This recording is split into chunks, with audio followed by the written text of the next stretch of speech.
తన దగ్గరికి వచ్చేవారిని ఏం మాత్రమునో త్రోసివేయను అని ప్రభువుల వారు సెలవిస్తూ ఉన్నారు. ఆ రీతిగానే ఎవరైతే తన దగ్గరికి వచ్చి క్షమాపణ కోరుతారో ప్రతి ఒక్కరిని క్షమించేవాడు, ప్రేమించేవాడు, ప్రేమని ఇచ్చేవాడు, ప్రేమని పంచేవాడుగా దేవుడు ఎల్లవేళలా ఎదురు చూస్తూ ఉన్నాడు. నా బిడ్డలు ఇకనైనా నా దగ్గరికి వస్తారేమో, ఎప్పుడు సిద్ధంగానే ఉన్నాడు మన దేవుడు.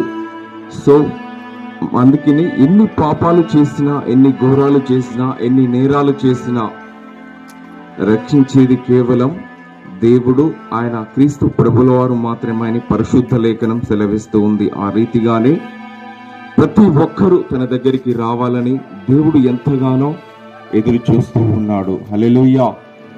మరి ఈ పుట్టినరోజు వేడుకలు తను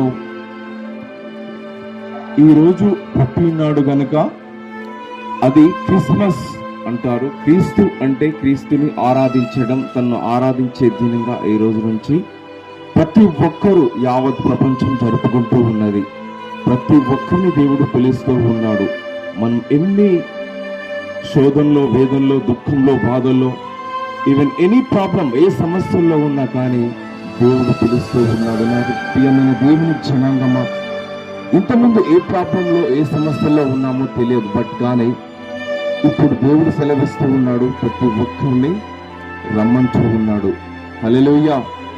తన దగ్గరికి వచ్చినట్లయితే ప్రతి పాపాన్ని క్షమించే రీతిగా దేవుడు చూస్తూ ఉన్నాడు గనక ప్రతి ఒక్కరిని తన దగ్గరికి పిలుస్తూ ఉన్నాడు. హల్లెలూయా. ఈ చిన్న మాటలు దేవుడు దీవించి